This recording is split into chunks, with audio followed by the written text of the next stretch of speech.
Baik, Assalamualaikum warahmatullahi wabarakatuh. Waalaikumsalam warahmatullahi wabarakatuh, Fuchs. Waalaikumsalam warahmatullahi wabarakatuh. Wah, terima kasih yang sudah membalikkan doanya lagi buat saya. Apa kabar teman-teman? Mudah-mudahan dalam keadaan yang baik. Setelah cukup lama ya, sebulan karena sebulan sekali kita loading forumnya. Jadi dan di malam ini kita akan ngebahas tema yang nggak seperti biasanya, yaitu kita akan membahas tentang hipnosis, tapi bukan apa itu hipnosisnya, tapi lebih kepada bagaimana hipnosis ini punya dampak dalam keseharian kita, yang seringkali itu tidak kita sadari. Dan saya beserta Mas Hendri di setiap kelas-kelas kami itu selalu menyampaikan bahwa pentingnya untuk menghadirkan kesadaran agar segala hal yang terjadi dalam diri kita itu bisa lebih mudah kita kendalikan. Karena saat kita tidak sadar dengan apa yang terjadi sama diri kita mau punya teknik atau kehebatan sekeren apapun itu nggak akan bisa efektif digunakan saat kita belum sadar dengan apa yang terjadi sama diri kita. Nah, termasuk juga hipnosis. Kemarin sempat ada pertanyaan, loh ini NLP kok bahasnya hipnosis, kenapa gitu? Sempat saya bahas di grup juga. Jadi memang NLP sendiri juga terlahir karena ada peran dari tokoh yang dimodel oleh foundernya NLP, yaitu Milton Helen Erickson, yang mana beliau adalah sosok hipnoterapis modern yang karyanya, yang apapun yang dia lakukan itu sangat menginspirasi dan sangat mengilhami banyak praktisi NLP dan juga hipnoterapis di masa yang sampai sekarang ini. Oleh sebabnya, ini nggak keluar jalur, teman-teman, karena hipnosis juga bagian nafas di dalam pergerakan NLP. Nah, hari ini saya dan juga Mas Hendri akan ngebahas tentang the hidden hypnosis. Wah, kata hidden sendiri agak-agak ngeri. Tapi ya itulah kami. Kalau bikin judul, ya sukanya kayak gitu-gitu lah pokoknya ya. Dan saya nggak sendirian, ada Mas Hendri juga di sini. Selamat malam, Mas Hendri. Selamat malam, Assalamualaikum teman-teman semuanya. Waalaikumsalam warahmatullahi wabarakatuh. Oke, jadi di kesempatan kali ini Mas Indria kita akan ngebahas, kita akan sharing, kita akan eksplorasi bareng-bareng, kita akan ngulik juga tentang fenomena sebenarnya, fenomena hipnosis yang selalu terjadi sama diri kita, teman. Wah, generalisasi banget ya, selalu. Karena memang selalu gitu loh. Karena masalah gini, kalau kita tidak menghipnosis diri sendiri, maka hal-hal yang di luar diri kita yang akan menghipnosis diri kita. Selalu gitu. Selalu gitu. Jadi daripada kita dihipnosis sama orang-orang ya di sekitar kita yang efeknya itu tidak memberdayakan bagi diri kita, dan kita dihipnosis oleh pikiran kita sendiri yang tidak kita sadari dan itu bisa melemahkan diri kita juga. Nah, hari ini kita belajar sama-sama teman-teman bagaimana kita bisa menyadari bahwa proses hipnosis yang disadari, yang diarahkan itu bisa ngebantu kita untuk menjadi pribadi yang lebih oke lah dari sebelumnya. Kita bisa tahu bagaimana pikiran kita itu diprogram, terprogram gitu kan, dan bagaimana kita bisa memprogram ulang pikiran kita. Hipnosis memang menjadi salah satu pendekatan yang sampai detik ini masih saya pakai, teman-teman, untuk membantu klien-klien saya ya untuk bisa terbebas mereka keluar dari permasalahan psikisnya, pikirannya dan juga emosinya gitu. Nah, seperti yang kita tahu teman-teman bahwa acara ini merupakan bagian dari pergerakan INLPA, Indonesia Neuro Linguistic Programmer Association, yang mana saya dan juga Mas Hendri membangun INLPA ini agar supaya NLP ini menjadi sebuah pengetahuan yang lebih aplikatif yang bisa dipakai semua kalangan masyarakat. Karena kita juga ingin mengubah stigma NLP sebagai pengetahuan yang tidak hanya disentuh oleh orang-orang yang di level eksekutif gitu ya, para pekerja gitu kan, bahkan ibu rumah tangga pun berhak dan layak untuk belajar NLP sehingga kehidupannya menjadi lebih terbantu dengan adanya NLP. Dan langsung kita masuk ke pembahasan ya, Mas Hendri ya. Ini mau siapa dulu nih? Mas Hendri dulu atau saya dulu nih? Ya jelas, Coach Idris dulu toh. Oh gitu ya. Oh, yang lebih muda dulu ya. Oke. Memang yang lebih tua itu biasanya ngasih waktu dulu. Oke, makasih Mas Hendri. Oke, teman-teman, kita awali dengan pertanyaan dulu ya. Boleh dijawab pakai audio, pakai suara, boleh juga dijawab melalui chat gitu. Jadi hipnosis sendiri kan memang sebuah hal yang walaupun saat ini edukasi tentang hipnosis itu udah cukup banyak ya. Mau itu di media sosial, mau itu di website, mau itu di apapun, sebenarnya sudah cukup banyak. Tapi kami ingin tahu dulu hipnosis yang berada di dalam pemahamannya teman-teman itu apa sih sebenarnya? Coba. Dan ini nggak ada benar atau salah ya. Kita cuma ingin tahu uh, hasil refleksinya teman-teman terhadap informasi yang beredar, yang tersebar tentang hipnosis itu apa sih? Apa yang terlintas di pikirannya teman-teman? Oke. Semacam sesuatu yang berhubungan dengan hipnotis. Waduh. Ini ada lagi ini, Pak dosen. Menidurkan. Waduh, sangat saintifik sekali ya ini respon dari Pak dosen. Oke, teman-teman yang lain. Mungkin yang masih awam, yang masih belum tahu hipnosis itu apa, boleh dong berpendapat. Apa sih yang muncul di dalam benaknya, pikirannya teman-teman juga terkait dengan hipnosis gitu. Apakah dibuat, kata Pak dosen ini tadi, dibuat tidur gitu kan, ditidurkan atau ditiduri sebenarnya ya? Ditidurkan ya. Bisa memengaruhi alam bawah sadar seseorang. Oke. Ada, uya-kuya. Yang kayak gimana tuh ya Buya itu berarti? Yang dihipnotis gitu terus ditanyain gitu ya. Dikorek-korek gitu. Wah, menarik ini. Ada lagi yang lain, teman-teman? Gnosis itu apa ya sebenarnya? Wah, apa yang terlintas nih? Karena sampai detik ini teman-teman, bahkan bukan sampai detik ini, sampai hari ini saya masih menerima chat dari orang yang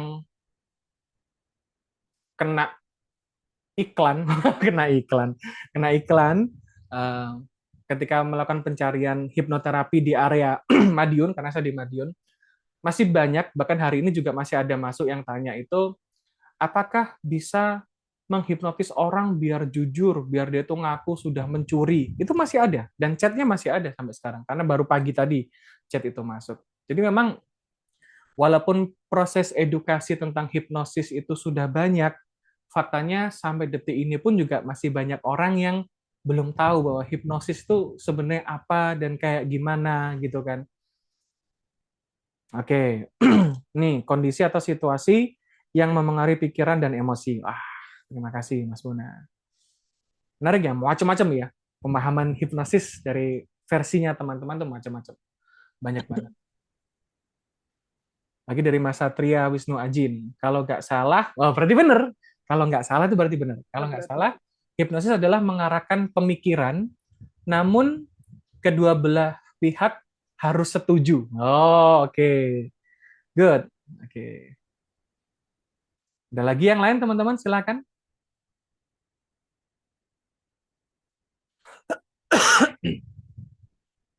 Apa itu hipnosis?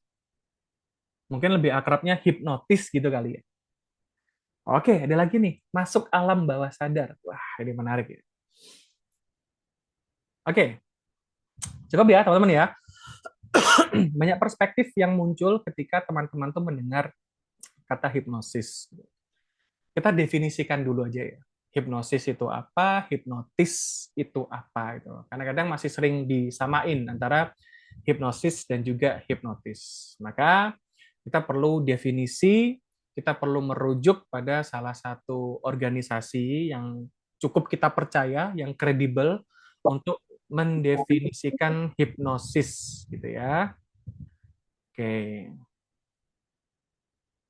Nah, jadi ini adalah sebuah definisi hipnosis dari American Psychological Association. Jadi kalau menurut APA, hipnosis itu didefinisikan sebagai keadaan, kesadaran yang melibatkan perhatian terfokus dan berkurangnya kesadaran periferal yang ditandai dengan peningkatan kemampuan untuk merespon sugesti. Oke, kita kulik dulu nih dari definisi ini ya. Jadi pada saat kita berada dalam keadaan hipnosis, ya, pada dasarnya pikiran kita itu akan terfokus, perhatian kita itu akan terfokus. Artinya kita hanya menuju pada satu titik, gitu ya, sederhananya, dan berkurangnya kesadaran periferal. Maksudnya gimana? Saat seseorang itu masuk dalam kondisi hipnosis, teman-teman, ada momen di mana kita itu tidak terhubung dengan lingkungan sekitar, karena fokusnya ke dalam, gitu ya. Jadi mengabaikan hal-hal yang berada di sekitar dan fokus dengan apa yang terjadi di dalam. Dan kemudian saat orang berada dalam keadaan yang terhipnosis, itu juga ditandai dengan adanya kemampuan untuk menangkap atau merespon sugesti yang lebih baik.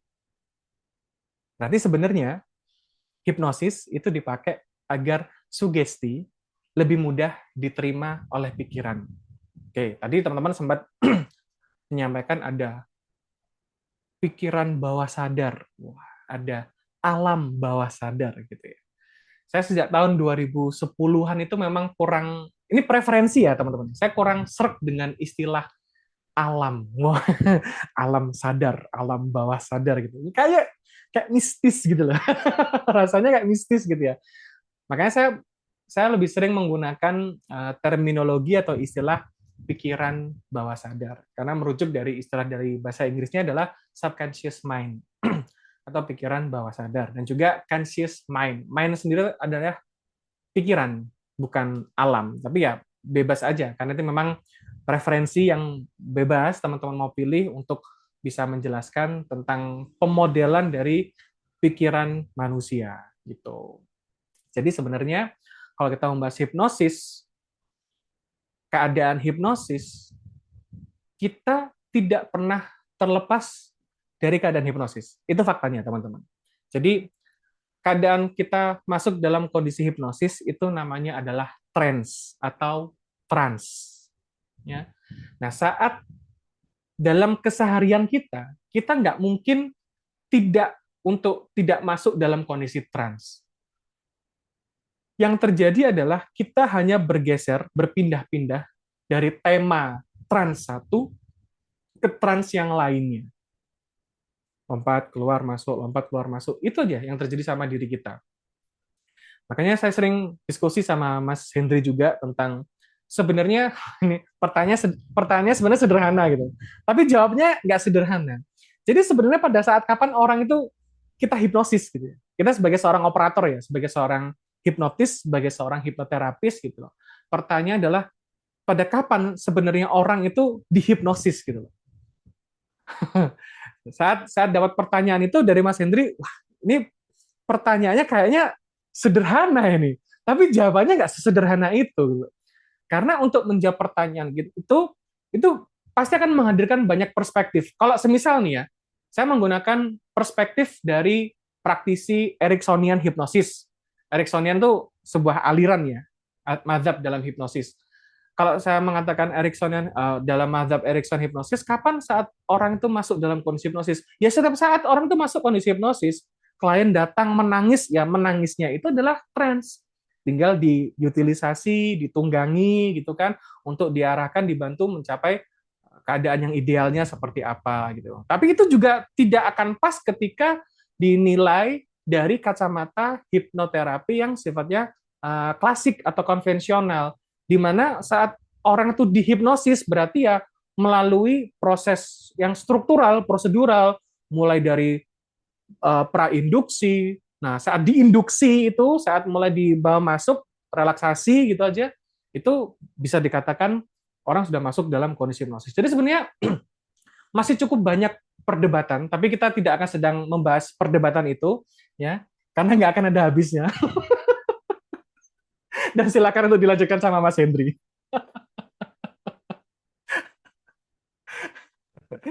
Ya, ya. Jadi ini tema menarik teman-teman semuanya. Jadi kami berdua ini sebenarnya adalah praktisi hipnoterapi. Saya praktek mungkin mulai 2010 mungkin ya, dan Kalau teman-teman pernah di Jogja ada namanya Tentrem Hipnoterapi atau Mah Tentrem, itu adalah eh, saya salah satu foundernya. Dan di dalam praktek itu sebenarnya banyak orang tuh salah paham kan ya, seperti disampaikan Mas Idris tadi, bahwa kadang-kadang orang berpikir untuk dihipnotis terus semua semua memorinya keluar gitu ya, atau mungkin pokoknya saya manut aja ditidurkan terus nanti masalahnya selesai gitu. Sayang tidak bisa seperti itu teman-teman semuanya. Jadi dari banyak pengalaman klinis kami, praktek kami, bahwa kita perlu bedain dulu hipnosis itu jenisnya banyak. Ada yang dipakai untuk tadi ya, Mas Idris tadi yang masih praktek sampai sekarang ya. Saya masih praktek sampai sekarang, cuma nerima orang-orang tertentu karena bayarannya larang gitu ya. Tapi fokus kita hari ini adalah selain ada hipnosis yang klinis yang digunakan untuk terapi, sebenarnya hipnosis itu terjadi dalam fenomena sehari-hari, teman-teman semuanya. Nah, coba sekarang siapa yang pernah scrolling HP gitu ya, scrolling HP, lihat HP niatnya cuma mau untuk hiburan 1 menit, sebentar, ping gitu ya. Misal nih, Anda lagi fokus kerja, terus kemudian tiba-tiba dengar suara chat WA atau layarnya nyala, ping gitu ya, layarnya nyala. Apa yang dilakuin biasanya? Nginjeng gitu kan, ngintip kan? Apa itu? Nah, kira-kira itu kan di sana kan. Nah, setelah ngintip itu, coba dicek apa yang terjadi seringkali. Tiba-tiba mungkin sebentar ngecek Instagram, sebentar ngecek TikTok lah, dan lain-lain. Hal-hal lain yang mungkin muncul di dalam pikiran. Nah, kemudian saat melihat TikTok sebentar lah untuk hiburan lah 5 menit gitu ya. Gara-gara pemicu WA tadi, atau gara-gara pemicu dimention di TikTok tadi gitu ya misalnya, atau di Instagram tadi. Apa yang terjadi? Scrolling, scrolling, scrolling, scrolling. Lihatnya 1 menit atau setengah menit. Tapi nggak kerasa tiba-tiba, waduh, udah setengah jam, udah 15 menit, udah 30 menit ternyata gitu ya. Nah, siapa yang pernah? Kayaknya hampir semua kayaknya pernah ya. Nah, itu adalah fenomena hipnosis yang disebut dengan time distortion atau distorsi waktu. Di waktu itu kayaknya pendek sekali. Kayaknya cuma kayak perasaan baru 5 menit ya, nggak kerasa gitu ya. Tapi ternyata sudah setengah jam kita jalaninya. Nah, itu adalah time distortion tuh. Jadi kita ngalami time distortion sehingga nggak sadar bahwa sebagian besar aktivitas yang dialami itu keserap untuk sesuatu yang kita nggak sengaja gitu. Dan kita nggak kerasa sedang ngelakuin hal tersebut. Kebalikannya misalnya nih, mau ketemu sama orang yang kita itu nggak seneng lah, atau ngobrol sama kita itu orang tuh nggak seneng, kita nggak seneng banget sama orang itu. Ngobrol, ngobrolnya 10 menit, rasanya kayak duh, ini kenapa orang nggak pulang-pulang? Ini kenapa nggak selesai-selesai gitu ya kira-kira ya. Jadi ngobrolnya 10 menit mungkin ya, tapi rasanya kayak wow 1 jam sendiri mungkin di sana. Nah, distorsi waktu itu bisa menyempit kayak TikTok tadi kalau kita sukai gitu, mungkin dia aktivitasnya panjang tapi rasanya sebentar. Tapi kalau ketemu sebuah kegiatan yang kita nggak sukai, aktivitasnya mungkin pendek, tapi rasanya kayak lama sekali. Nah, itu fenomena hipnosis teman-teman semuanya. Dan saya yakin banyak di antara kita itu yang ngalami juga tuh fenomena hipnosis yang seperti itu kan, time distortion gitu, regresi. Ini kalau di hipnosis juga terjadi kayak gitu, hipnosis clinical hipnosis ya. Jadi orang direlaksasi gitu ya. Kemudian kita lakuin proses mungkin 2 jam gitu ya. Terus kemudian dia bangunkan, berapa lama tadi kira-kira Anda di dalam kondisi yang rileks tadi? Kayaknya 15 menit ya. Padahal udah 1,5 jam atau 2 jam mungkin di sana. Orang nggak sadar. Rasanya kayak pendek sekali. Regresi gitu ya. Regresi itu kayak apa sih? Regresi itu pernah nggak Anda dengar lagu, teman-teman semuanya? Dengar lagu entah di kafe, entah di restoran, tiba-tiba Anda langsung ingat suatu kejadian. Ini tuh ngingatin aku zaman reuni dulu. Ini tuh ngingatin aku saat aku ketemu pertama sama istriku. Ini tuh ngingatin aku saat dapat penghargaan apa. Ini tuh ngingatin aku saat aku ditolak pas nembak pacar misalnya gitu ya di sana ya. Nah, itu sebenarnya adalah sebuah fenomena hipnosis ya. Itu kita ke regress ke masa lampau. Jadi dengerin lagu tiba-tiba kayak pikiran kita, kesadaran kita itu kembali ke masa lampau. Gitu kan. Terus dengerin lagu-lagu 90-an atau apa, terus kita kayak kayak ngerasain lagi hidup di tahun itu ya. Itu fenomena regresi namanya. Itu adalah fenomena hipnosis teman-teman semuanya, dan kita terjadi setiap hari, sering sekali, mungkin nggak setiap hari tapi sangat-sangat sering kita alami fenomena tersebut gitu. Fenomena apalagi misalnya kita ngalami namanya progresi. Kalau regresi itu mundur ke masa lampau ya. Kalau progresi itu justru maju ke masa depan. Jadi misalnya nanti kalau aku punya duit nanti aku mau beli ini ya. Dan kita itu kayak ngalamun panjang gitu ya ke masa depan. Padahal kita masih di sini. Itu yang masih agak positif ya. Yang negatif itu jadi kecemasan seperti itu. Nanti kalau aku ternyata nanti begini gimana? Nanti kalau begini gimana? Itu progresi, fenomena hipnosis sebenarnya. Kenapa? Karena tadi perhatian kita tadi terfokus pada satu hal, perhatian yang di luar kita abaikan gitu ya. Dan kemudian kita keserap dalam sebuah pengalaman. Tadi masih ingat ya definisinya hipnosis dari IPA tadi itu menggambarkan yang mungkin paling mudah ya kita pahami, yaitu hipnosis itu adalah ketika satu perhatian terfokus pada satu hal, perhatian luar itu nggak kita abaikan, nggak terlalu kita perhatiin. Terus kemudian apa? Kita terabsorb, terserap dalam sebuah pengalaman. Entah itu pengalaman lagu, entah itu pengalaman tadi kejadian apa, entah itu sebuah pemikiran apa di masa depan. Nah, itu semua sebenarnya adalah sebuah pengalaman teman-teman semuanya. Nah, ini fenomena hipnosis itu terjadi setiap hari, teman-teman semuanya. Artinya apa sih? Kadang-kadang kita nggak menyadari bahwa fenomena itu nyata dan setiap hari kita alami. Pertanyaannya adalah, apakah fenomena itu membuat kita jauh lebih baik kehidupannya? Kita menggunakan fenomena itu untuk kebaikan, pemberdayaan diri kita, atau justru malah merugikan diri kita? Nah, ini pertanyaan yang kita perlu diskusikan setelah ini. Silakan Coach Idrus. Ya, baik. Salah satu fenomena hipnosis ya, yang disebutin sama Mas Hendri tadi tentang progression atau progresi. Saat pikiran kita itu menciptakan creating reality. Nah, jadi menciptakan sebuah realitas. Ini pun juga terjadi sama orang-orang yang mengalami kecemasan berlebih. Gitu. Makanya orang-orang yang mengalami kecemasan berlebih sebenarnya tanpa dia sadari, dia sedang menghipnosis dirinya sendiri agar pikirannya itu hidup di masa depan dengan imajinasinya dia, bayangannya dia membayangkannya dengan cara-cara yang negatif, dengan cara-cara yang buruk gitu loh. Makanya salah satu treatment untuk mengatasi hal ini ya tinggal dibalik kontennya yang diubah. Karena sebenarnya progression atau progresi teman-teman itu adalah hal alamiah. Nah, saat kita menyadari, oh saat aku membayangkan sesuatu dan itu nggak membuat aku menjadi berdaya, otomatis aku perlu mengubah kontennya terlebih dahulu. Kalau sebelumnya memikirkan hal yang buruk, hal yang negatif, gitu kan, tinggal diubah menjadi hal yang positif, gitu.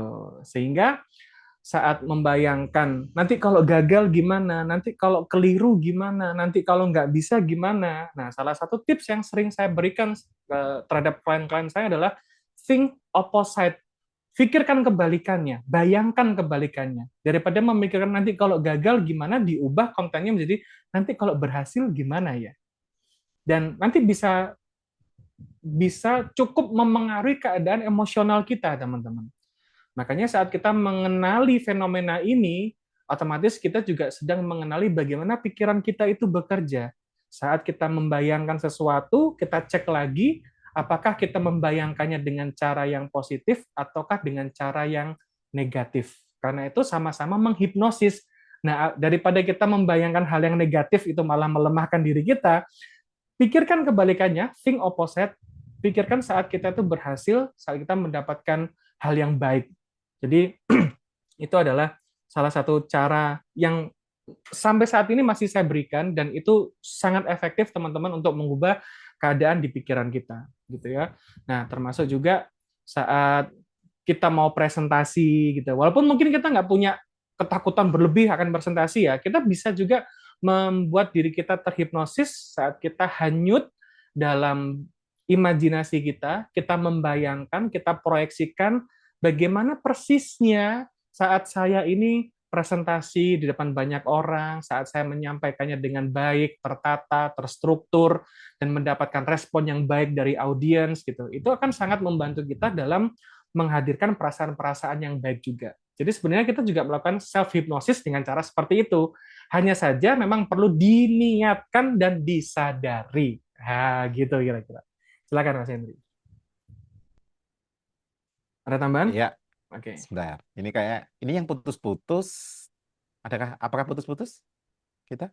Di tempat saya enggak sih, Mas Hendri Aman lancar. ya? Aman. Oh, Oke. aman kok. Oh, oke. Oke. Semua aman. Oke. Mungkin punya Mbah Koko kayaknya ini sinyalnya, Mbak. Ya, jadi eh, menyambung apa disampaikan Coach Idrus tadi bahwa sebenarnya ada kredo di hipnosis ya. Every Hmm. hypnosis is self Self hypnosis. hypnosis. Apapun, termasuk kalau Hmm. Anda mau datang ke hipnoterapis, terus kemudian aku nggak bisa dihipnosis, ya Anda sudah menghipnosis diri Anda sendiri untuk tidak bisa Hmm. dihipnosis sama hipnoterapisnya.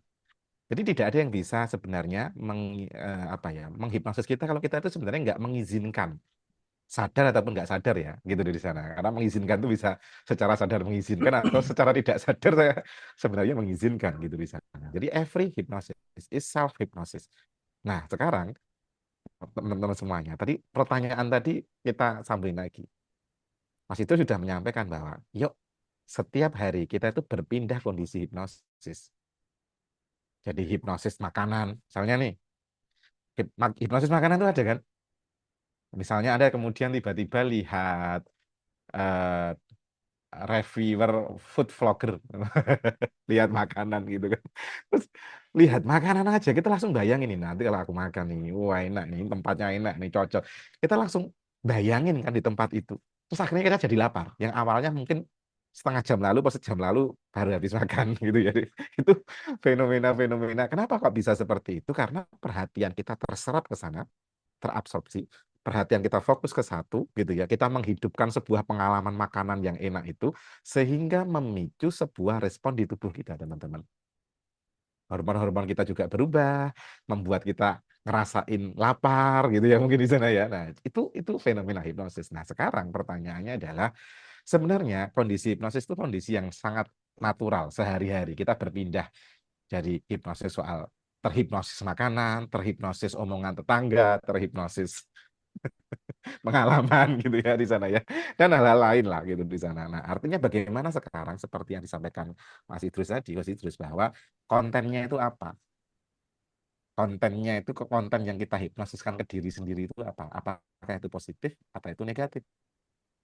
Gitu pertanyaan di sana gitu. Nah, sekarang teman-teman semuanya, yuk kita cek lagi sekarang. Sebenarnya kalau fenomena-fenomena hipnosis ini kita gunakan untuk kebaikan, bukan kebaikan ya, dalam artian untuk hal-hal yang produktif, itu jadinya seperti apa sih? Nah, misalnya gitu kan. Kalau kita misalnya nih, Anda suka baca sesuatu gitu ya, bacanya itu mungkin 1 jam, itu rasanya kayak, wah kok udah 1 jam ya, kita ngerasanya cuma 10 menit.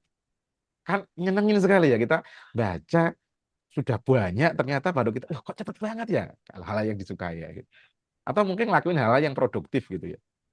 Nah, kebalikannya kadang-kadang kita mensugestikannya yang berbeda, yaitu bacanya perasaan aku udah bacanya lama sekali 1 jam ternyata baru 10 menit itu tanda kita nggak menikmati aktivitas itu kan teman-teman semuanya kan di sana gitu lah. Gimana caranya kita kemudian bisa mengolah ini teman-teman semuanya. Nah, pertanyaan selanjutnya adalah teman-teman semuanya, hidden hypnosis atau hipnosis yang tersembunyi itu digunain di dalam banyak hal. Sengaja atau tidak sengaja. Satu untuk iklan misalnya ya. Kita kan sering dapat iklan kan. Nah, iklan pertama itu sering kali sekarang kalau buat konten-konten kayak gitu kan pertama dimulai dari hook gitu misalnya. Hook itu narik apa sih? Narik perhatian dulu kan. Ingat sekali lagi kalau perhatiannya terfokus, kita akan cenderung mudah untuk menyerap informasi itu. Misalnya nih, perempuan-perempuan perlu tahu hal-hal yang tidak perlu kita lakukan pada suami. Wah, masalah gitu kan menarik perhatian dulu kan gitu kan misalnya kan. Nah, itu yang kemudian yang kita perlu cek juga standar TikTok misalnya. Ada tren-tren wanita-wanita dengan standar TikTok dan lain-lain. Jangan, itu kalau kita lihat lebih dalam, itu adalah bagian dari sosial hipnotik. Bagaimana orang tertentu menggunakan kemampuan sosial media, eh, mungkin dia tidak sadar, tetapi untuk mempengaruhi orang lain. Untuk hal-hal yang mungkin dengan standarnya dia. Padahal setiap orang punya standarnya masing-masing. Yang jadi masalah adalah orang terhipnosis dengan standar orang lain. Dia tidak menetapkan standarnya dia sendiri. Dia ngikut masuk dalam sebuah sugestinya yang disugestikan orang lain tanpa berpikir apakah ini sesuatu yang memang cocok dengan diriku atau tidak cocok dengan diriku. Nah, itu adalah beberapa hidden hipnosis yang muncul di dalam keseharian kita, teman-teman semuanya. Oke, ke situ mungkin boleh nambahin dulu Oke, contoh-contoh lain. baik. Jadi karena memang hipnosis selalu terjadi, teman-teman. Nah, kita akan sampaikan beberapa hal yang seringkali menghipnosis diri kita, tapi kita nggak sadar bahwa itu adalah fenomena hipnosis. Saya kasih tahu prinsip dari hipnosis dulu ya. Orang yang punya otoritas atau orang yang menjadi figur otoritas, itu biasanya apa yang dikatakan itu cenderung lebih dipercaya oleh orang lain tanpa proses filter yang kuat. Beberapanya biasanya. Yang pertama adalah orang tua.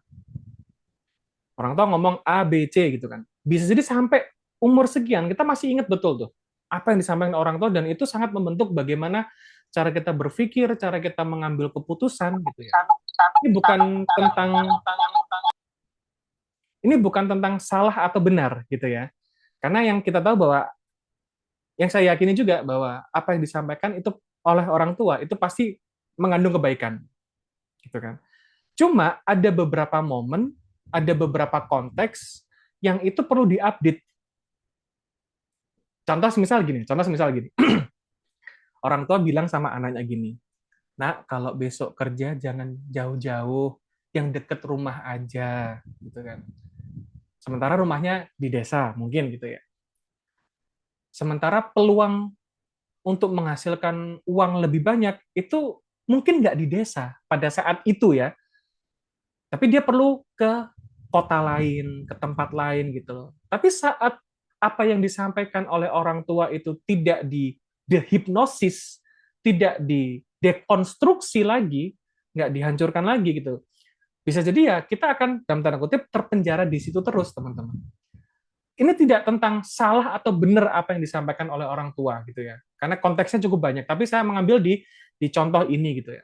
Kalau semisal dengan keadaan yang seperti itu, ya kita nggak bisa keluar dari kampung, terus kita nggak bisa dapat uangnya lebih banyak, semisal, ya mungkin itu perlu dipertimbangkan gitu ya. Tapi yang saya bahas di sini adalah figur otoritas itu senantiasa lebih mudah masuk pesannya ke dalam pikiran kita.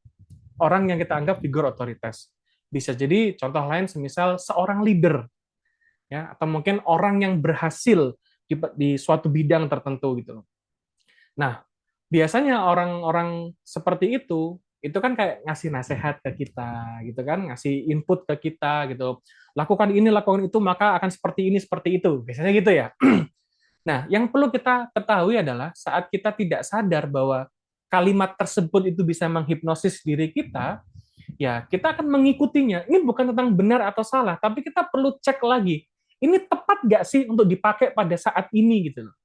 Karena saat seseorang yang berhasil dan dia menyampaikan lakukan ini dan itu, ya, maka itu adalah pengalaman internalnya dia yang bisa jadi ketika itu kita aplikasikan, kita pakai ke dalam diri kita, itu akan bergesekan dengan banyak hal, dengan value-value di dalam diri kita, dengan keadaan di sekitar kita, banyak hal yang mungkin nggak relevan, nggak cocok untuk mengiyakan apa yang disampaikan oleh sosok tersebut. Nah, cuma masalahnya ketika kita sudah tahu bahwa semisal saat ini di media sosial gitu ya, kita menganggap bahwa dia adalah seorang KOL, Key Opinion Leader gitu, atau seorang influencer. Tanpa kita sadari seolah-olah yang dia sampaikan itu adalah sebuah kebenaran yang mutlak gitu loh. Food vlogger semisal, wih, gokil men, enak banget gitu, semisal gitu ya. Itu kan bisa jadi karena dia dibayar untuk ngomong kayak gitu. Terus setelah kita nyoba ke sana, kok gini ya rasanya gitu loh. Nah, sebenarnya kita kan sudah terhipnosis oleh yang disampaikan si influencer tersebut gitu loh. Nah, fenomena seperti ini sangat banyak teman-teman ya.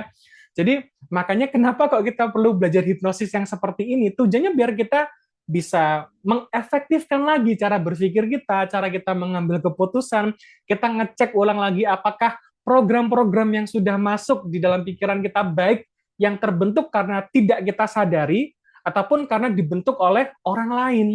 Karena hipnosis itu juga terjadi di dalam sini, karena kita melakukannya sendiri, bisa juga terpengaruhi oleh sekitar. Yang kita sebut, yang Mas Hendri sebut sebagai sosial hipnotik atau mungkin social suggestion gitu ya, sugesti sosial, itu perlu kita cek and recheck lagi teman-teman. Jadi hipnosis itu memang selalu terjadi. Nah, kalau tadi kita bahasnya pikiran sadar, pikiran bawah sadar, kita bahasnya kesadaran sekarang. Kita perlu menyadari apa yang terjadi di pikiran sadar dan di pikiran bawah sadar kita. Relevan nggak untuk dipakai pada saat ini? Bermanfaat nggak ketika dipakai saat ini? Apa yang perlu kita lakukan setelahnya? Saat kita mengetahui bahwa ini udah nggak relevan, ini udah nggak cocok, ini udah nggak bermanfaat, ya kita perlu menghipnosis ulang diri kita perlu ngasih input lagi yang berbeda, yang dibutuhkan pada saat ini kayak gimana yang dibutuhin. Kira-kira gitu Mas Hendri. Mantap.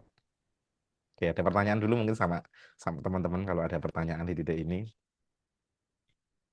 Jadi gini, salah satu strategi yang kita bisa lakukan teman-teman terkait ini ya adalah yuk kita sadari kapanpun ketika perhatian kita terfokus, terus kita kayak nggak menyadari dipanggil orang lah atau suara-suara di luar lah atau kondisi yang di luar gitu. Terus kita kayak hanyut di dalam sebuah peristiwa, misal konten. Saat kita sedang fokus lihat HP, itu kan kita perhatiannya terfokus. Kita lihat dulu Coach Idrus boleh ditampilin yang tadi definisi hipnosisnya IPA. Nah, nah, kita perlu menyadari ini teman-teman. Ini cara paling sederhana ya. Yaitu coba diperhatiin kapan saat kita perhatiannya terfokus. Kemudian perhatian periferal itu gini, perhatian di luar-luar misal suara di background terus nggak apa yang terjadi di luaran itu kita nggak terlalu memperhatikan. Kita fokusnya ke HP. Nah, misalnya gitu ya. Nah, itu adalah perhatiannya terfokus, tidak pecah keluar. Jadi hal-hal di luar itu tidak lagi terlalu kita perhatikan. Terus kemudian kita tersugesti, terabsorpsi dalam sebuah pengalaman, terserap dalam sebuah pengalaman. Maka itu adalah kondisi trance atau kondisi hipnosis. Jadi kapanpun kita ngalami itu, kita perlu mengaktifkan kesadaran bahwa ini adalah kondisi saat pikiranku lebih terbuka terhadap sebuah informasi. Nah, di titik inilah teman-teman kita perlu berhati-hati saat kita memilih melihat media sosial, melihat konten-konten yang mungkin muncul di sana karena saat kita megang HP, media sosial, perhatian kita fokus ke situ pasti kan. Terus hal-hal yang di luar nggak terlalu nggak kita perhatiin banget gitu kan di sana dan kita kayak terserap di dalam pengalaman tersebut. Kayak kalau aku jadi dia gimana ya? Kalau aku jadi dia gimana ya? Nah, itu keserap di DI itu, di trend identification. Jadi kayak kita masuk ke dalam sebuah pengalaman kalau aku jadi dia. Nah, ini juga masalah tuh gitu ya di sana kan. Nah, kita perlu perhatiin seperti itu dengan sadar untuk udah stop dulu. Kenapa? Karena jangan sampai itu justru memberikan informasi ke dalam pikiran kita bahwa itu adalah informasi yang penting sehingga mempengaruhi pikiran dan diri kita teman-teman semuanya. Gitu ya. Jadi tipsnya adalah kita perlu kesadaran. Strateginya adalah kita perlu menyadari kondisiku ini kondisi hipnosis dan ini rentan terhadap masuknya informasi termasuk informasi negatif gitu ya. Nah, begitupun juga kalau kita dengerin sesuatu saat informasinya positif itu tentu akan jauh lebih mudah untuk kita serap juga teman-teman semuanya. Gitu. Misalnya nih gitu ya. Kita lihat HP. Stimulus kan itu di sana kan ada stimulus nih gitu kan. Yaitu apa? Ada postingan nih, lihat visualnya, suaranya gitu kan. Perhatiannya terfokus ke situ. Karena kita melihat ada yang menarik. Kalau nggak tertarik kan kita scroll terus kan sampai akhirnya stop. Ada yang menarik. Ya gitu kan. Perhatiannya terfokus di situ. Terus kita baca tuh. Apa ini isinya nih? Oh, ternyata kita nggak perlu menyiapkan sebagai seorang wanita itu tidak perlu menyiapkan apa itu misalnya ya kebutuhan suami ya misalnya gitu kan. Nah itu kemudian jadi makna tuh perhatiannya fokus ke situ membaca seperti itu maknanya dia aja yang kayak gitu, yang orangnya kayak gitu aja berhasil dengan cara itu berarti aku juga perlu menerapkan itu tuh. Nah maknanya muncul di situ. Bisa bayangin. Berarti besok ya kayaknya aku tuh perlu gini aja tak biarin aja deh suamiku nggak tak urusi misalnya gitu biar dia buatin sendiri nggak boleh manja gitu kan misalnya kan emosi apa yang muncul cuek respon tubuhnya ketika suami minta dibuatin ya buat sendirilah capek, nah, misalnya gitu. Jadilah perilakunya jadi dia nggak mau buatin, perilakunya jadi males-malesan dan lain-lain karena ternyata dia nggak sadar ada stimulus karena misalnya eh, konten tertentu yang dia lihat di media sosial tadi. Nah, ini perlu kita perhatikan teman-teman semuanya hal seperti ini. Kenapa? Kayaknya seolah jadi kayak kebenaran yang mutlak atau seolah muncul begitu saja di dalam pikiran. Padahal nggak selalu. Bahwa sesuatu yang kita inputkan ke dalam pikiran itu berpotensi, meskipun nggak selalu ya, berpotensi untuk keluar jadi perilaku. Jadi kita perlu pinter-pinter memilih apa yang masuk di dalam pikiran kita, stimulus yang perlu kita masukin ke dalam pikiran kita, yang perlu kita perhatiin itu apa. Gitu ya. Berita pembunuhan terus-menerus kan sering muncul nih akhir-akhir ini. Saya sampai nggak nongol gitu, mesti saya skip lah, nggak mau terlalu larut di situ gitu, just tahu gitu aja tapi nggak larut, nggak terlalu saya perhatiin karena itu bisa memicu sebuah hal yang mungkin tidak oke buat kondisi saya teman-teman semuanya. Nah, setiap orang perlu mengenali sebenarnya stimulus ini baik nggak untukku gitu ya di sana ya. Nah, kalau nggak next. Nah, masalahnya adalah kadang-kadang sosial media itu membuat kita terus-terusan di algoritmanya kalau kita suka sesuatu ya akan diulang-ulang terus. Lah, menariknya adalah pengulangan itu akan menguatkan pengulangan informasi yang mirip. Itu akan menguatkan informasi itu jauh lebih kuat di dalam pikiran kita. Nah, gitu ya. Jadi kalau oh, berarti wanita harus kayak gini, laki-laki harus kayak gini dan itu terus-terusan ketika kita like lama lihat kayak gitu kan kita akan dimunculin algoritma yang sama itu akan apa ya? Algoritmanya akan memunculin konten-konten yang mirip kan. Dan semakin mirip itu, informasi itu semakin dikuatkan. Dan semakin dikuatkan, maknanya semakin kuat, semakin imajinasi semakin kuat, imajinasi kita gitu ya. Dan kemudian emosinya juga semakin kuat dan perilakunya akan muncul lebih apa ya kuat gitu ya di sana. Artinya kemungkinan perilaku itu muncul itu akan jauh lebih kuat daripada itu nggak diulang-ulang. Nah ini karena algoritma dari sosial media itu sendiri. Gitu teman-teman semuanya.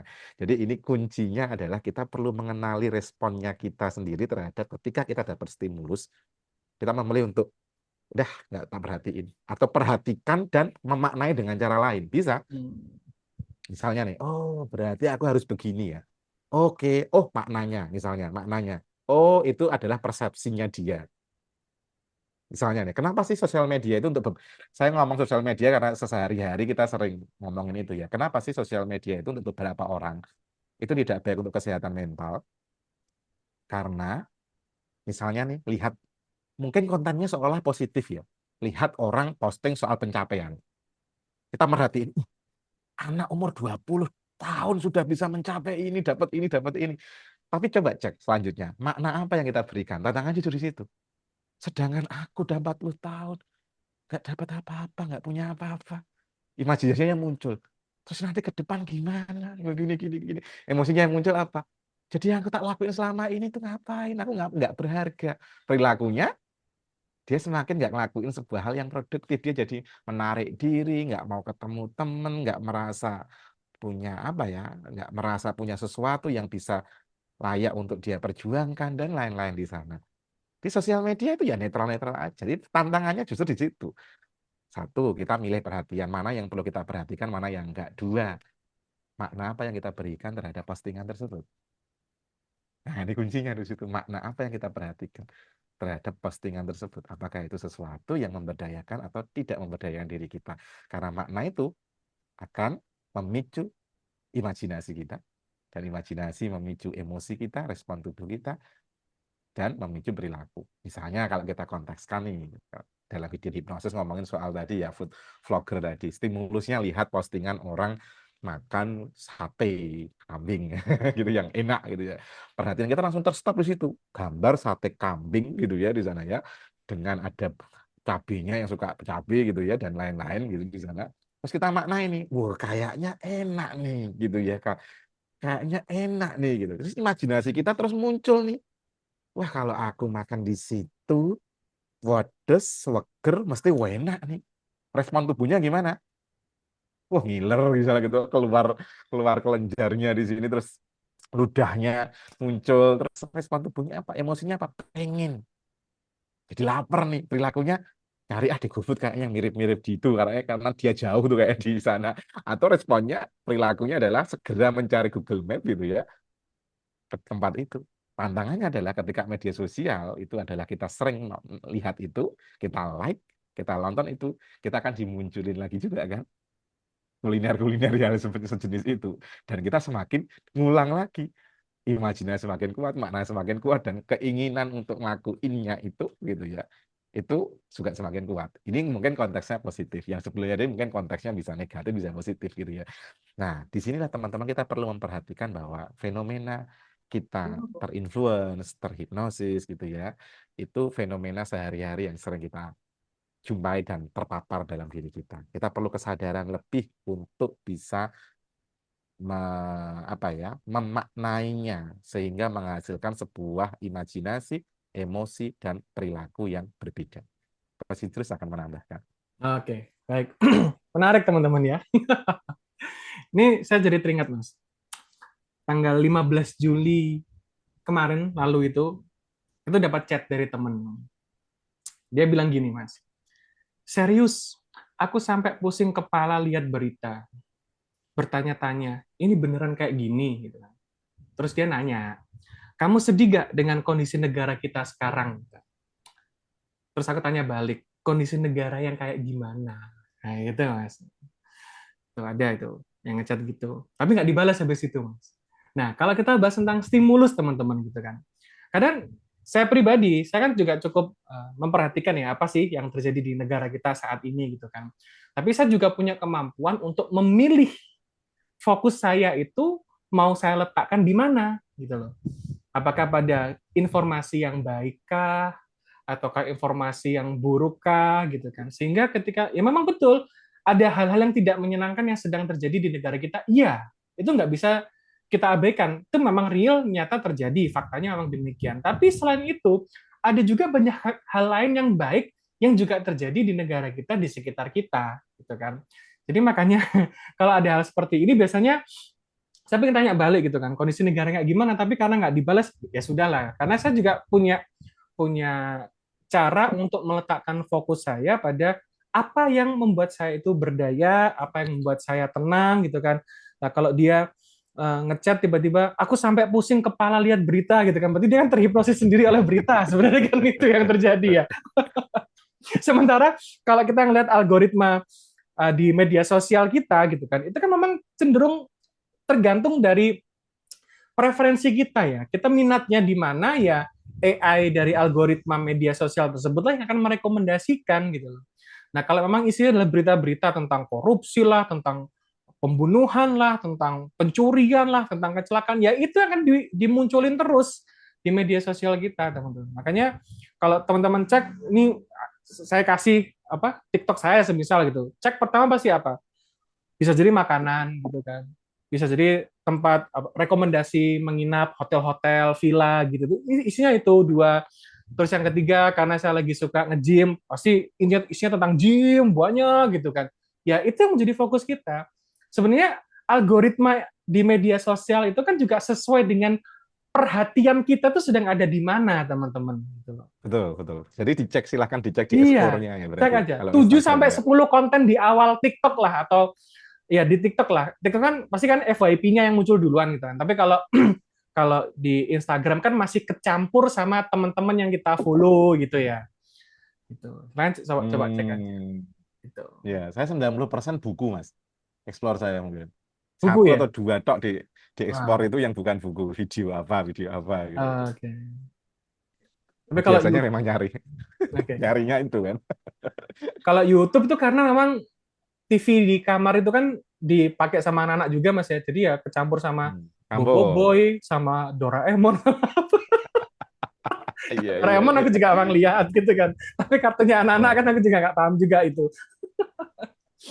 Jadi Iya, teman ya, jadi yang perlu kita lanjut. cek ya, yang perlu kita cek bahwa saat ada stimulus kita perlu aware dulu dengan, karena stimulus itu bisa jadi satu hal yang nggak bisa kita kita kendalikan gitu loh. Yang bisa kita kendalikan tuh justru di di mana kita meletakkan perhatian kita, bagaimana kita membangun makna atas informasi yang kita terima, bagaimana kita mengimajinasikan hal tersebut, sehingga itu akan mempengaruhi keadaan emosional kita, bagaimana tubuh kita juga akan ikut merespon, sehingga perilaku tertentu akan muncul.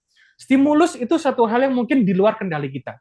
Tapi perhatian kita, fokus kita, pada dasarnya selalu dalam kendali. Jadi, di mana kita meletakkan fokus dan perhatian kita, disitulah makna akan muncul menyertai dari perhatian yang kita letakkan.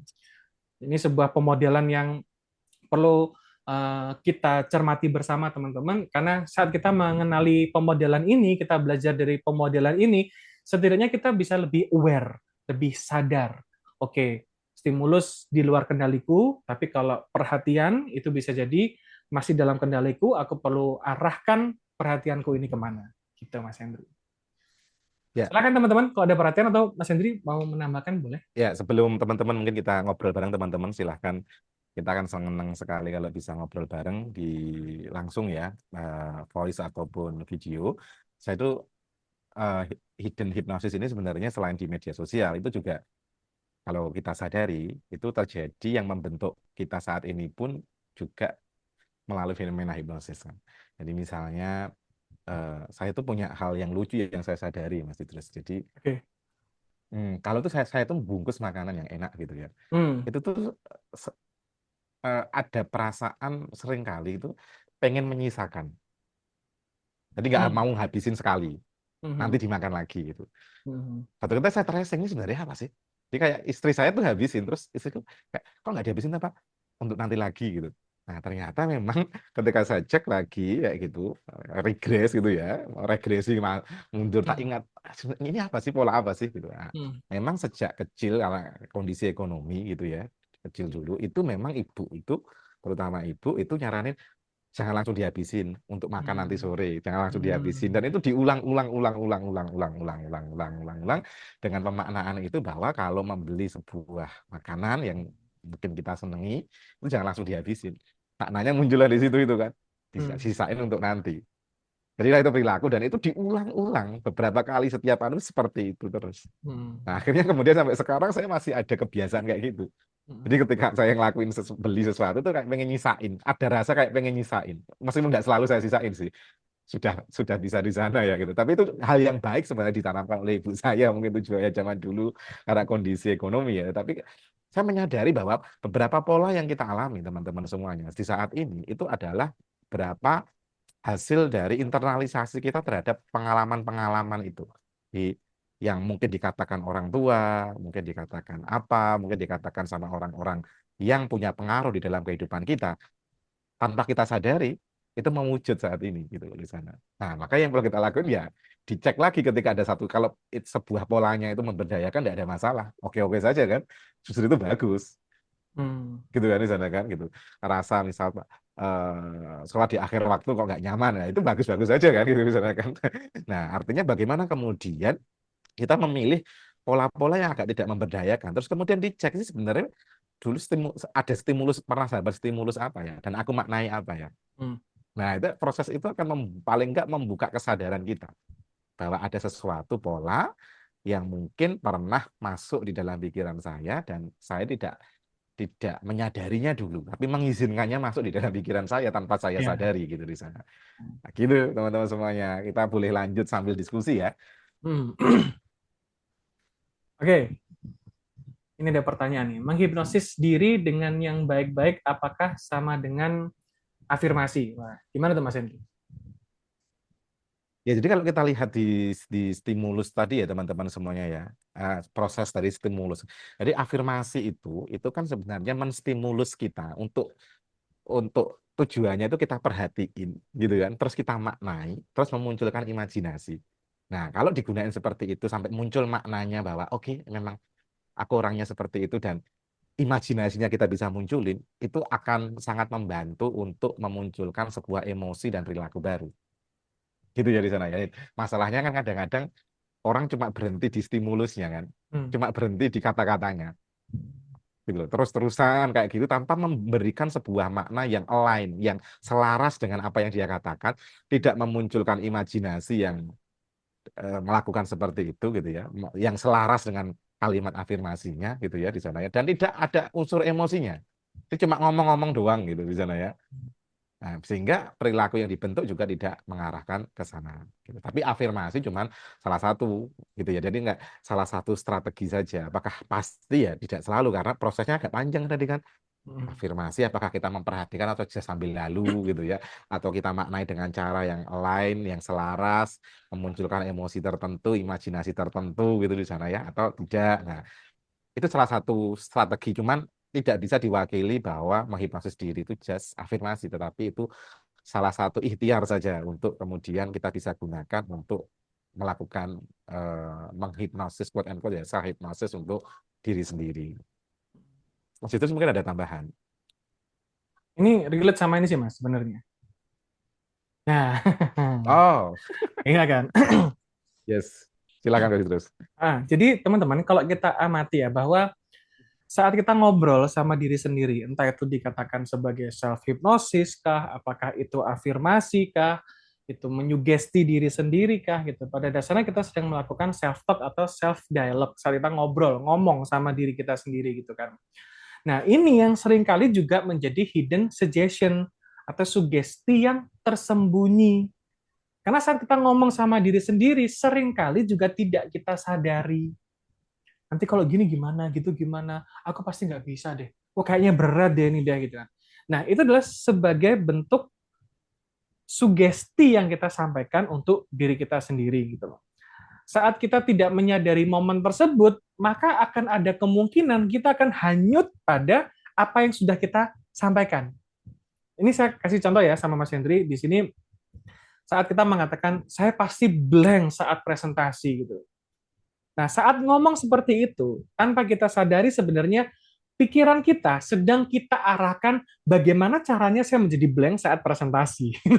Bukan pikiran kita akhirnya terstimulus untuk bagaimana caranya biar saya tenang dan lebih percaya diri, lebih yakin saat presentasi. Enggak, karena di awal sudah distatementkan, disampaikan bahwa saya pasti blank saat presentasi. Jadi self-talk itulah yang akan menarik perhatian kita.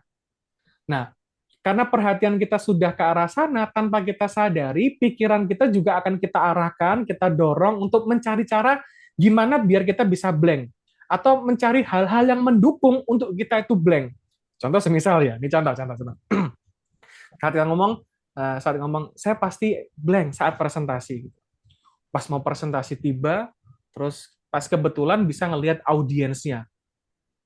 Pas yang dilihat karena perhatiannya pada blank saat presentasi gitu kan, yang dilihat adalah audiens yang mukanya tuh memang ya bisa dikatakan agak nyeremin gitu kan. Loh kan, bener kan, orangnya kayak gini, aduh ada Pak ini, aduh ada Pak itu langsung, ya kan, maknanya dan ekspektasinya muncul bener ini pasti ngeblank ini pasti gagal nih, berantakan nih presentasiku, ya kan.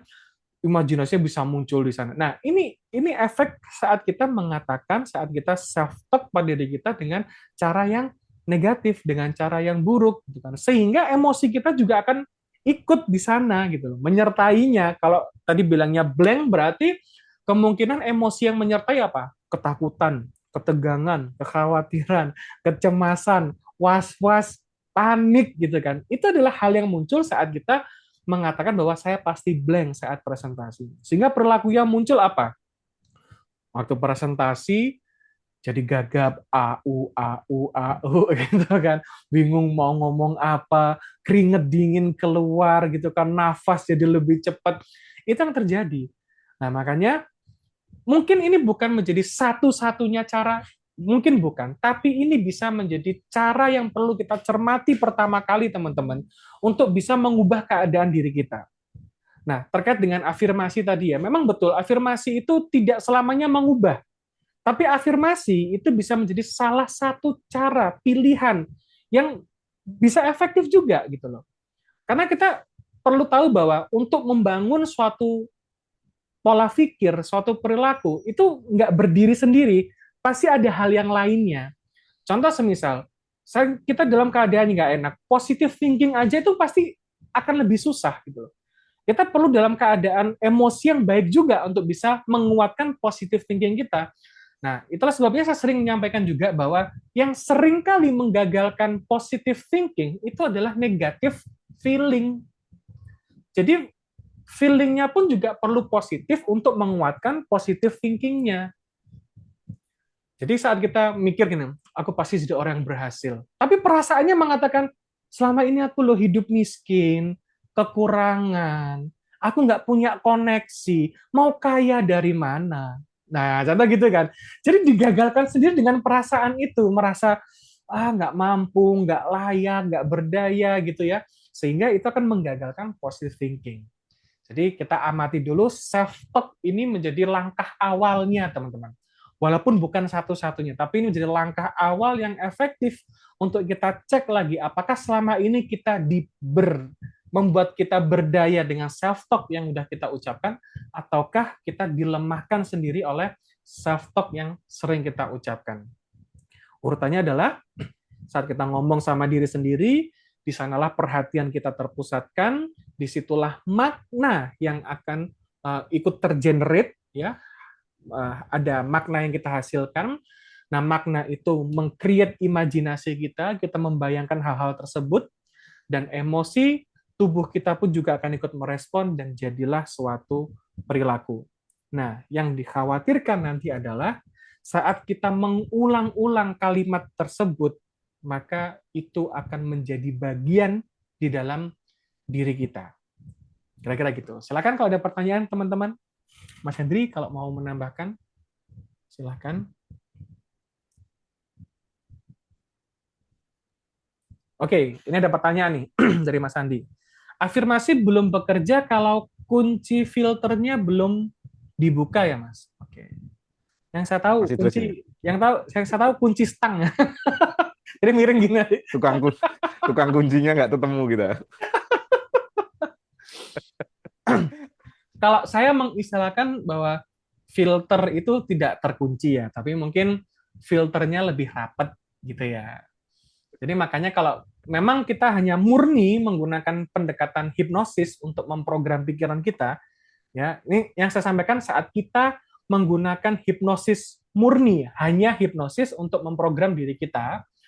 Nah, berarti kita perlu, yang pertama, kita perlu tahu dulu pada saat kapan saja pikiran kita itu menjadi lebih reseptif, menjadi lebih sugestif.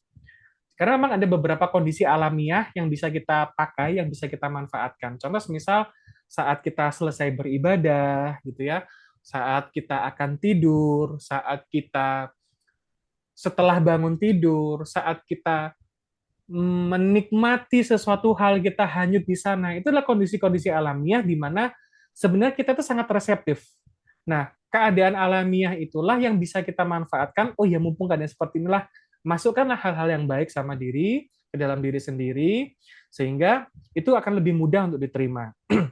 Kalau semisal kita lagi melakukan hal-hal yang sifatnya analytical gitu ya, kayak semisal lagi ngitung duit gitu kan, lagi ngelakuin pembukuan gitu, terus oke, aku akan memprogram pikiranku. Ya itu susah itu, karena kerjanya nggak seperti itu ya pikiran kita. Jadi memang perlu dikondisikan dulu dalam kondisi yang biasanya kondisi yang rileks, kondisi yang tenang, saat kita joyful juga. Itu kan tema-tema trans yang bisa kita tunggangi untuk memprogram pikiran kita. Kira-kira gitu, Mas Andi. Silakan Mas Hendri.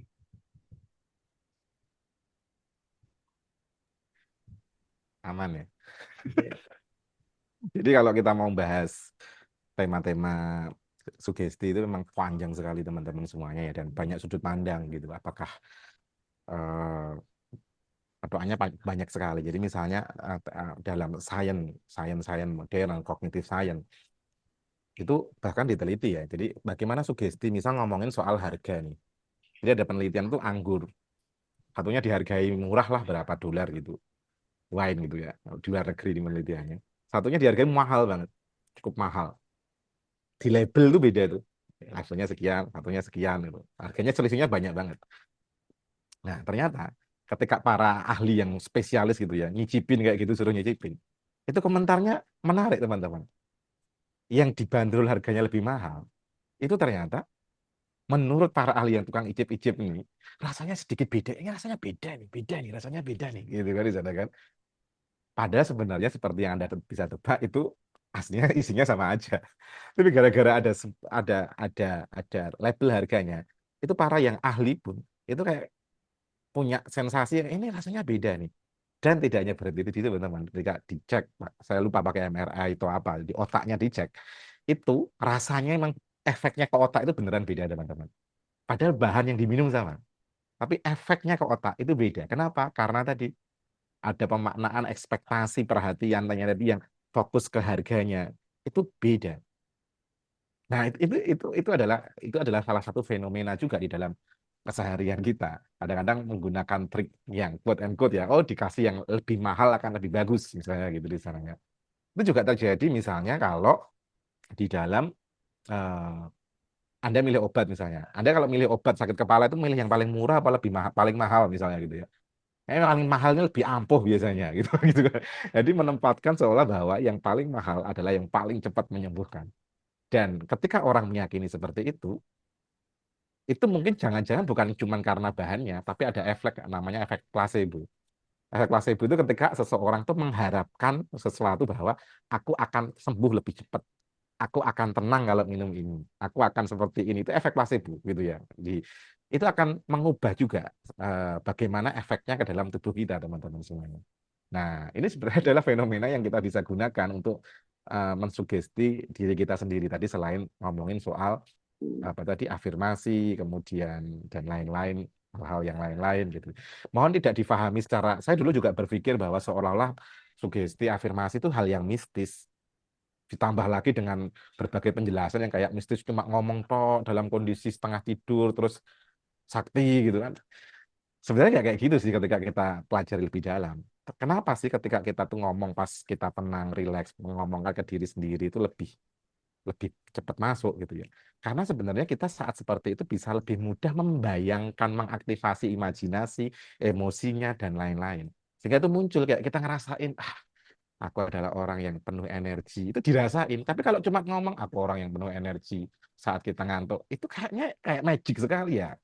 Ada orang meyakini seperti itu, tapi saya saat ini kayaknya kok memilih untuk kayaknya nggak kayak gitu fenomenanya. Fenomenanya adalah ketika orang mengatakan seperti itu, dia mengaktifkan imajinasi, mengaktifkan emosi, sehingga emosi dan imajinasi ini direspon oleh tubuh kita, syaraf kita, hormon kita, sehingga mengubah perilaku kita juga, berpotensi untuk mengubah perilaku juga, gitu. Sehingga sebenarnya bisa dijelaskan secara lebih sains gitu ya daripada just ngomong-ngomong sakti gitu.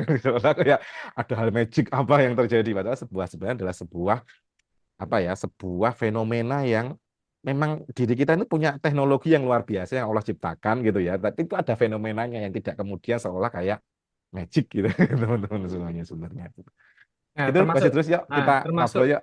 termasuk juga Sip. keadaan yang kita butuhkan teman-teman saat kita ingin memprogram diri kita itu adalah ini sebuah pendekatan yang memang kita kembangkan juga di dalam INLPA yaitu adalah heart coherence, teman-teman. Jadi memang kenapa kalau sugesti atau mungkin afirmasi itu seringkali ditolak sama diri kita karena memang kita dalam keadaan yang tidak coherence gitu loh. Nah, apa itu keadaan yang coherence dan keadaan yang tidak coherence? Nah, kita mungkin butuh waktu lebih banyak lagi untuk menjelaskan hal itu, Mas Hendria. Tapi itu menjadi salah Ya, satu variabel yang kami pilih yang cukup valid saat ini karena memang by research juga teman-teman. Karena keadaan coherence itu memang membuka banyak bagi saya pribadi ya, membuka banyak keajaiban dalam diri saya saat saya berada dalam keadaan coherence. Semisal saat saya dalam keadaan yang terdesak sekalipun, saya masih bisa berpikir lebih jernih, gitu ya, bisa mengambil keputusan yang lebih presisi, gitu. Itu terjadi saat kita berada dalam keadaan heart coherence. Nah, caranya gimana? Seingat saya, keadaan coherence itu kita bahas juga di e-book kita ya, Mas Hendri ya? ya, Iya, betul ya?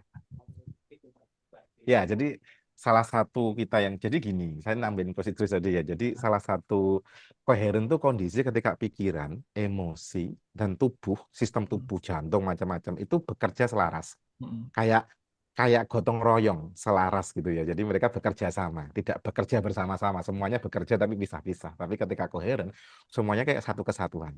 Itu secara saintifik gitu ya, diukur sama variabel biomarkernya itu adalah namanya heart rate variability, dan kami itu punya punya apa itu namanya biofeedbacknya untuk mengukur itu. Kalau teman-teman kita belum publish cukup besar ya ke publik gitu, tapi itu by scientific, ada banyak jurnalnya, penelitiannya banyak sekali gitu ya.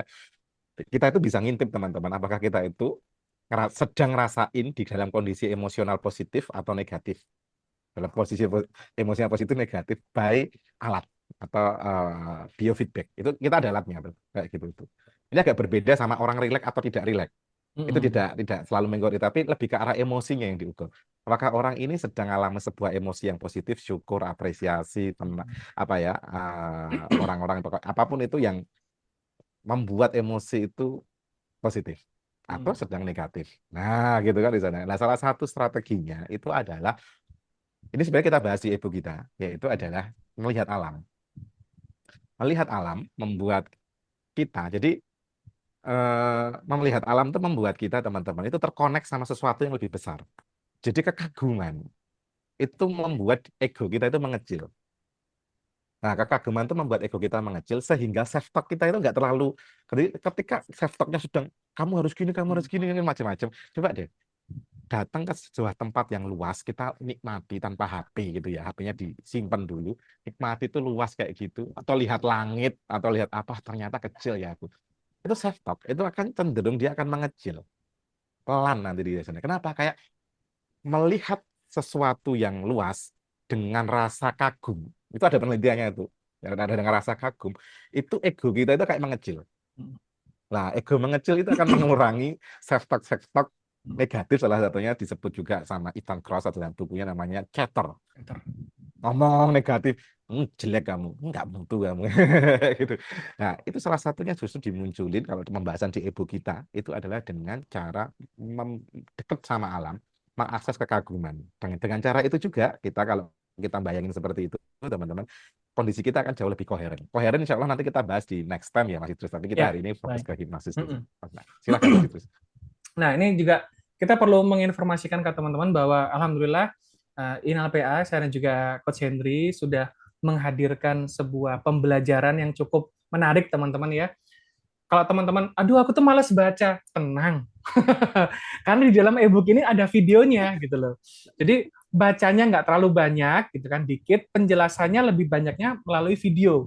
Jadi nanti di e-book ini teman-teman tuh bisa ngeklik, ada linknya, itu akan diarahkan ke video sehingga bisa didengerin aja gitu, nggak harus membaca.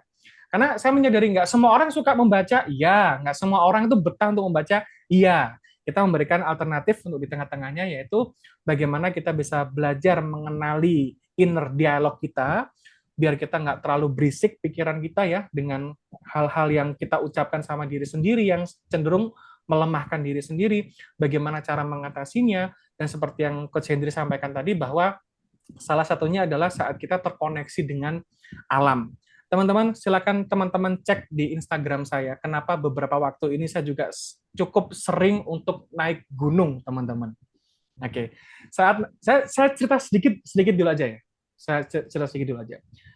Jadi saat naik gunung, teman-teman, mungkin teman-teman sudah pernah punya pengalaman yang sama, tapi saya ingin menceritakan dari perspektif saya. Yang pertama, self-talk itu terjadi, teman-teman, saat saya naik gunung. Jadi sebelum saya menyampaikan suatu materi, saya mewajibkan diri saya dan Mas Hendry memastikan bahwa hal ini sudah dilakukan terlebih dahulu gitu loh. Nah, terkait dengan self talk itu. Naik gunung, waktu masuk di loket pembayaran gitu kan.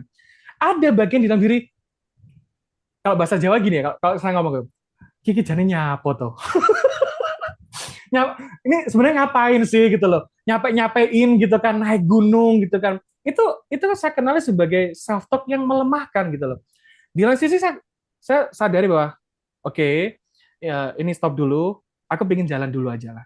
Itu pengalaman pertama saat saya naik gunung, teman-teman. Saya cerita juga, saya naik gunung pertama kali itu di usia 37 saat ini, 37 itu baru beberapa bulan yang lalu. Pada saat itu berat badan saya itu masih 126 kilo. kebayang teman-teman ya, 126 kilo, ngangkat badan aja tuh udah berat gitu kan. Ini naik gunung. Secara fisik, batasan pertama itu. Yang kedua adalah self-doubt-nya muncul. Gak mungkin kuat terus. Yang kedua, melihat medannya. Ya Allah, kayak gini. Kayak gini nih bisa tak naikin gitu kan. Itu melemahkan diri. Tapi saya tahu bahwa ini adalah suara di pikiran gitu kan. Yang itu mungkin nggak muncul di pikirannya teman-teman yang membersamai saya saat itu gitu. Ya udah, saya berdialog dengan diri saya sampai alhamdulillah sampai di titik puncak gitu kan, ngelihat sunrise di sana itu wah, beda feelnya teman-teman. Dan memang benar, satu hal yang terjadi saat saya pertama kali berhasil ya, naik gunung sampai ke puncak, Gunung Andong saat itu teman-teman, silakan cek Gunung Andong itu seperti apa medannya, yang menurut orang itu ramah untuk pemula, mohon maaf bagi saya itu bullshit, itu sangat tidak ramah untuk pemula, apalagi seperti saya dengan berat badan sekian itu. Nah, saat saya melihat paparan terhampar ya, gunung, awan, langit yang luas gitu, saya benar-benar merasa kecil. Dan di saat itulah saya ngerasa sangat kecil, teman-teman. Ego saya itu benar, seperti disampaikan Mas Hendri tadi, ego pun juga akan ikut mengecil di sana, bahwa ya Allah, sekecil ini loh, aku ini, apa sih yang mau aku sombongkan? Dengan keindahan yang seperti ini, apa yang bisa aku banggakan dari diriku? Nggak ada sebenarnya. Nah, itulah membuat saya pada akhirnya tercetus untuk yang pertama, mau untuk naik gunung lagi yang lainnya. Karena untuk sampai saat ini teman-teman, alhamdulillah sudah ada tiga gunung yang berhasil saya daki, ya. Terus insya Allah target sebelum usia 40 saya mendaki 10 gunung insya Allah. Dan juga fitness teman-teman, saya udah mulai nge-gym. Nah, saya nggak akan menyampaikan hasilnya seperti apa, hasil nge-gymnya, tapi saya ingin cerita prosesnya, karena bagi saya prosesnya jauh lebih menarik dibandingkan hasil gitu. Teman-teman yang mungkin mau mengawali olahraga ya atau nge-gym apapun itu pasti akan berurusan pertama kali dengan self talk-nya gitu. Aduh malas, aduh gini gimana, aduh itu gimana. Tips dari saya, berangkat, titik, sudah. Karena saat kita bergerak, ini juga dibahas di dalam buku ini teman-teman ya, saat kita bergerak, pikiran kita itu akan ikut diam teman-teman. Makanya orang yang disiplin itu jauh lebih kuat dibandingkan orang yang butuh banyak cara, butuh banyak teknik itu. Nggak butuh, gerak aja dulu, maka pikiran kita itu akan diam. Nah, kita perlu mendisiplinkan diri kita untuk gerak. Nah, kemarin lalu Mas Hendri sempat saya kirimi before after saya banyak melakukan aktivitas fisik, berolahraga gitu. Gimana Mas Hendri? Saya tidak mencari validasi, tapi ingin mendengar validasi.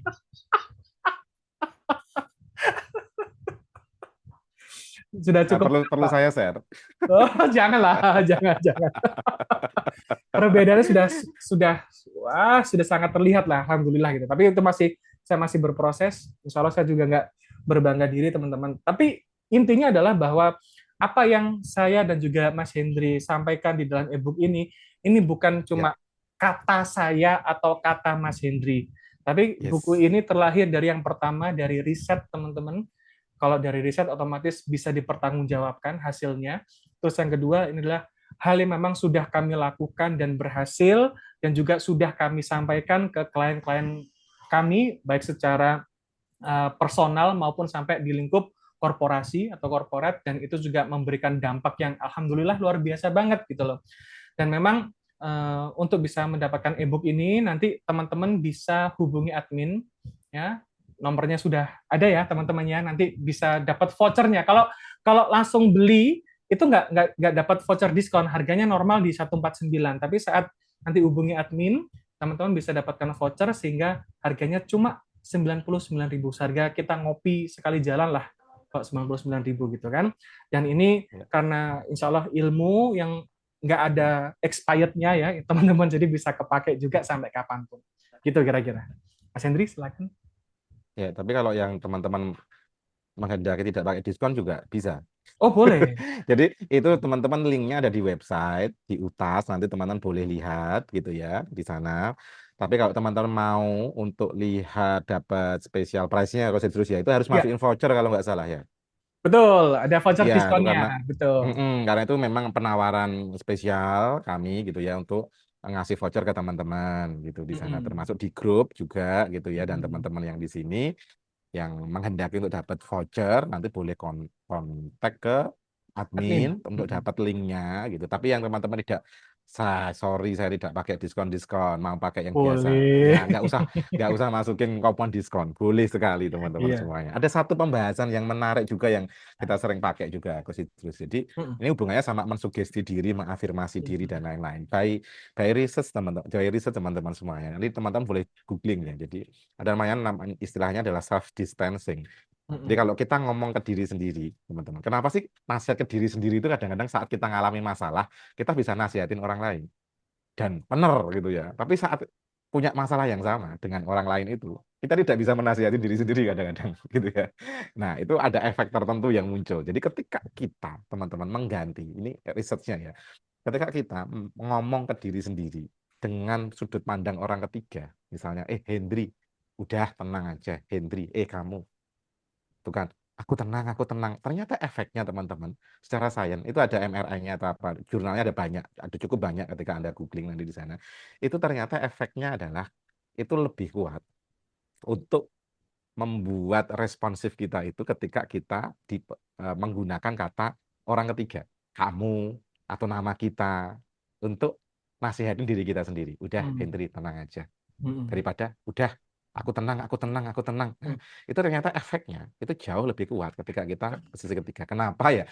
Bukan kenapa, silahkan dicek aja nanti di e-booknya penjelasannya seperti apa, terus kemudian bagaimana cara melakukannya, teman-teman boleh di explore nanti di sana, atau kalau teman-teman mau nyari sendiri di jurnal silahkan diketik di Elicit. Elicit itu AI untuk nyari jurnal kok terus. Elicit dan macam-macam atau macam-macam yang lain silahkan nanti dicek di sana dengan kata kunci self distancing, dan itu sudah kita bahas praktisnya di e-book kita. Gitu teman-teman, ini tidak promosi, just menyampaikan Informasi. informasi saja. Jadi kita lanjut dengan diskusi teman-teman semuanya. Bagi yang nanti pengen keterangan lebih lanjut, silahkan di kontak ke Bu Sumi. Ada Mm. pertanyaan di kolom chat atau mungkin langsung? Mas, saya baru join, itu ebook apa? Oh, ini ebook tentang bagaimana kita bisa mengendalikan yang namanya self dialogue atau self talk, yang kalau kita ngerasa butuh saat pikiran kita itu berisik, gimana strategi untuk bisa menenangkan, untuk mengefektifkan cara berpikir kita untuk buat lebih tenang, ya, lebih berdaya. Ini bisa dapetin di ebook ini, Mbak Sinta. Ada berapa halaman, Yes. Mas? Aduh, berapa halaman Mas? Ini lupa saya. Nggak ingat saya. Nah, Karena saya isinya itu justru tidak hanya tertarik tanya, e-book. tertarik kayaknya suka ebook yang tebel apa yang tipis? Yang sedang tapi mantep. Langsung ke action. Ah, cocok kalau gitu. Pas Saya ini. capek kalau Mm-mm. teori-teori. Aduh ya Allah, udah lagi lah Ah, teori-teori. iya. Dah, berarti cocok ebook ini dibaca dah. Ya hubungi admin ya nanti ya. Tapi Oke kan deh. nanti dapat kode vouchernya. Nah, kalau nggak pakai kode voucher ya nggak apa-apa, harga normal. Oh, enggak lah. Aku mau voucher aja. Oh, mau voucher. Oh, berarti ini kata Miss Imang nggak valid nih. Teman-teman di sini sukanya harga normal gitu. Mungkin Miss Imang sendiri yang suka harga normal. Oke, terima kasih. Kita lanjut teman-teman di pembahasan terakhir kita. So, ini adalah cara kita menyaring ya. Otomatis saat kita tahu bagaimana memfilter informasi yang masuk ke dalam pikiran kita ya. Jadi kita bisa lebih memastikan informasi yang masuk ke diri kita itu adalah informasi yang bermanfaat, informasi yang memberdayakan, yang bisa membuat kita lebih happy, lebih produktif ya. Dan kita tidak terbebani sendiri oleh banyaknya informasi yang berseliweran dari luar. Nah, informasi dari luar itu dan juga informasi dari dalam ya. Informasi dari luar dan juga informasi dari dalam. Karena memori kita itu juga memberikan kita informasi terhadap cara kita berpikir dan mengambil keputusan. Maka yang pertama, kita perlu cek, kita ajukan pertanyaan saat kita mendapat suatu informasi, saat kita mendapatkan sugesti, kita tanyakan, apakah ini benar? Lalu apakah ini perlu? Apakah ini bermanfaat? Monggo Mas Hendri. Yes, jadi teman-teman semuanya ketika kita dapat sebuah informasi dari orang, ataupun melihat media sosial, misalnya nih gitu, kamu tuh emang nggak becus, misalnya gitu kan. Kita cek dulu misalnya, apakah ini benar? Semua pekerjaan nggak becus, misalnya gitu ya. Apakah informasi ini memang perlu untuk aku serap? Apakah ini bermanfaat? Jadi saringan ini akan membuat kita, oke, apakah ini benar? Iya sih, kayaknya untuk hal ini enggak. Ini memang ini aku nggak becus nih misalnya, nggak benar nih. Oke, lanjutkan proses kedua. Apakah ini perlu untuk aku masukkan sebagai sebuah kenyataan bahwa seluruh pekerjaanku nggak benar? Kayaknya enggak deh. Memang ini cuma hal ini aja. Apakah bermanfaat? Apalagi gitu ya. Mungkin oke, ini bermanfaat di bagian ini, tidak bermanfaat di bagian ini. Media sosial misalnya, kalau kita cek media sosial, ada ngomongan, jadi kita sebagai anu harus begini, begini, begini. Pertanyaan pertama, apakah ini benar? Kalau nggak benar, ya sudah nggak usah terlalu dipikirin banget-banget. Dan yang penting juga, apakah ini perlu untuk kehidupanku? Kamu sebagai orang harus begini-begini, apakah ini perlu untukku? Dan apakah terakhir, apakah ini bermanfaat? Cek lagi juga. Hal-hal informasi-informasi yang mungkin kita terima dari eksternal, kita perlu saring lagi mungkin. Apakah ini benar? Yang benar memang seperti itu? Ya katanya gitu. Loh, kalau katanya berarti kita belum bisa memastikan saringan pertama dong. Maka tahan dulu tuh. Jangan langsung dimasukin jadi sebuah keyakinan. Soalnya dia mesti benar lah. Kita terhipnosis sama figur otoritas tadi, jangan-jangan gitu ya. Maka cek pertama, apakah ini benar? Apakah ini perlu untukku? Dan apakah ini bermanfaat untukku? Jika kemudian itu tidak bermanfaat, meskipun itu benar, ya nggak usah. Misalnya nih, berita terjadi pemerkosaan, pembunuhan, ini apakah bermanfaat? Ya sudahlah, nggak usah terlalu dipikirin banget. Itu fakta. Tapi kalau nggak bermanfaat, ya jangan terlalu dimasukin terus dibayang-bayangin, karena itu tidak terlalu bermanfaat misalnya gitu di sana ya. Nah ini adalah sebuah fleksibilitas yang perlu kita miliki di dalam era yang apa ya, penuh dengan stimulus gitu ya, penuh dengan paparan-paparan yang kadang-kadang kita itu nggak kehendaki untuk serap, tetapi paparan itu selalu ada. Maka kita perlu menyaringnya sekali lagi. Apakah ini benar? Kalau enggak, tahan dulu. Kalau benar, lanjutkan. Apakah ini perlu? Kalaupun ini benar, perlu nggak sih aku untuk menyerapnya? Oh, perlu sih. Oke, kalau perlu, apakah bermanfaat? Oh, enggak. Ya sudah. Kalau enggak bermanfaat, ngapain kita ngumpulin sesuatu meskipun itu benar, meskipun itu perlu gitu ya. Tapi itu enggak bermanfaat sebenarnya buat kita. Itu just fakta aja ya, tapi kita sendiri fakta mungkin itu negatif, tapi enggak bermanfaat untuk kita. Jadi kita perlu mensaring ini sehingga sugesti informasi yang masuk itu bisa kita pilih dengan sadar. Ini tipsnya dari kami. Silakan Kak Sidus kalau ada tambahan. Oke. Jadi ini bisa kita pakai teman-teman sebelum informasi ini kita terima dan sebelum informasi ini kita sebarkan. Nah, betul Mas Hendri ya? Jadi kalau kita dapat info apapun, di-share dari WhatsApp grup keluarga, atau mungkin dikirimi sama teman, sebelum kita share ulang, ya, sebelum kita repost, sebelum kita kirim ke siapapun, kita perlu cek dulu, apakah informasi ini benar? Kalaupun misalnya benar, kita tanyakan filter yang keduanya, apakah ini perlu untuk disebarin? Terus yang ketiga, apakah ini bermanfaat? Nah, kira-kira gitu ya, teman-teman ya. Mudah-mudahan Ya. apa yang kita bahas hari ini bisa mengilhami kita semuanya untuk bisa mengenali bahwa hipnosis itu bukan satu hal yang mengerikan kok. Enggak. Saat kita mengenali juga, kita belajar hipnosis, otomatis kita juga belajar bagaimana kita mulai untuk kendalikan pikiran, kita belajar untuk mengendalikan kata-kata yang kita pilih untuk diri kita sendiri, sehingga kita bisa menjadi lebih terampil untuk membuat pikiran kita, perasaan kita, dan perilaku kita menjadi apa yang kita benar-benar inginkan dan butuhkan. Nah, kalau ada pertanyaan silakan, karena materinya sudah selesai. Kita masuk ke sesi tanya jawab. Silakan teman-teman Kalau ada. Kalau ada. Silakan teman-teman kalau ada yang mau kita digunakan waktunya untuk diskusi.